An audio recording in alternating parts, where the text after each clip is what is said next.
This podcast is intended to share a deception used by one of my professors when I was in graduate school.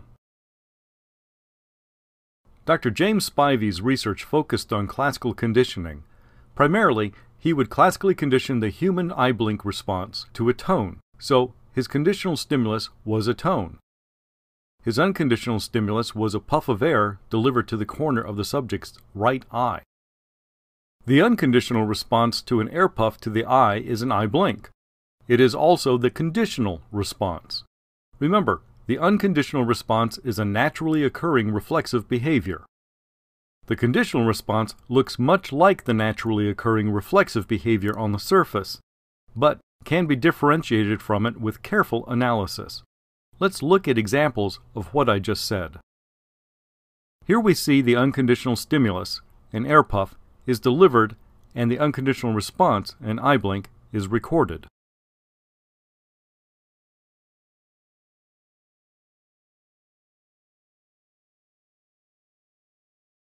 Let's see that one more time.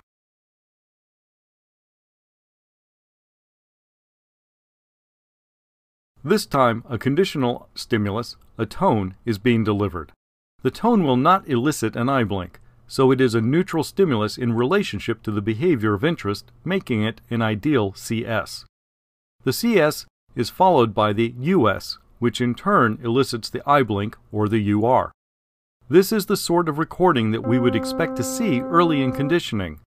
Only later will we see the conditional response beginning to form. Let's see that again also.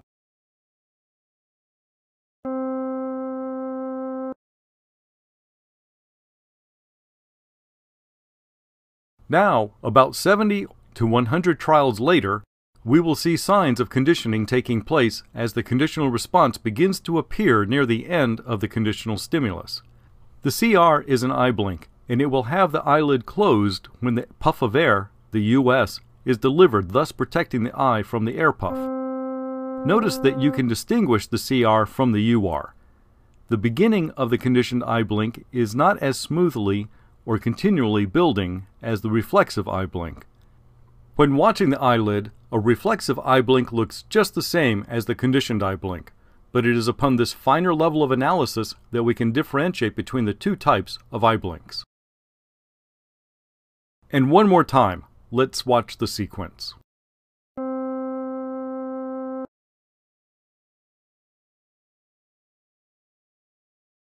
So, that is the classical conditioning process in brief. Now let's talk about Dr. Spivey's equipment.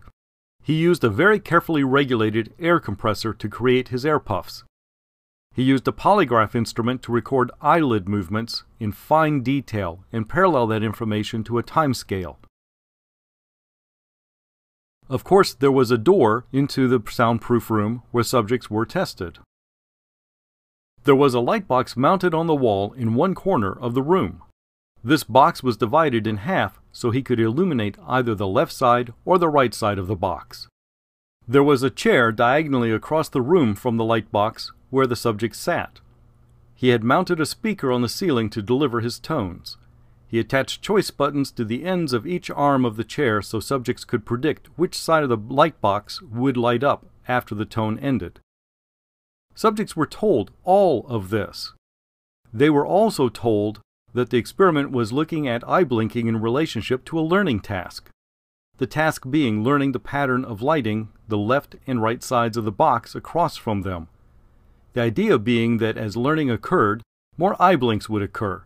They were told that the puff of air was to periodically force them to blink during this experimental process.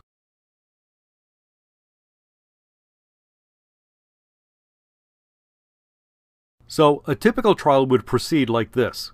The tone would come on. The subject would press a button predicting which side of the light box would be illuminated. Then, one side of the box would light up, confirming or disconfirming their guess.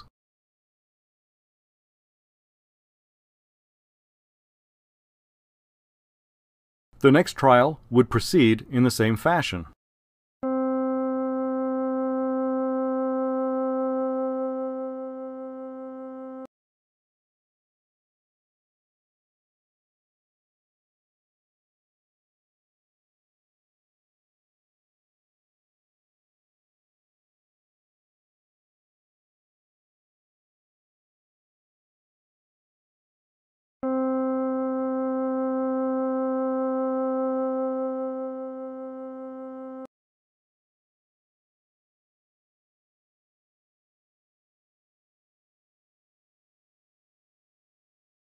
Remember, subjects would start to show classical conditioning of the eye blink response between trials 70 and 100.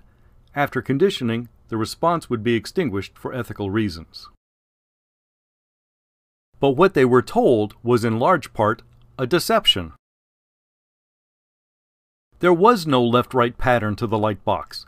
It was random, so the light box aspect of the task and having the subjects press buttons were merely distractions. In fact, the tone was the CS. It came on and then turned off 1/2 second before the air puff was delivered to the corner of the eye. And Dr. Spivey was looking at learning and extinction rates when he manipulated various aspects of the experimental procedure. He devised a classic deception for his research. This is the end of this podcast. Be sure to view the others.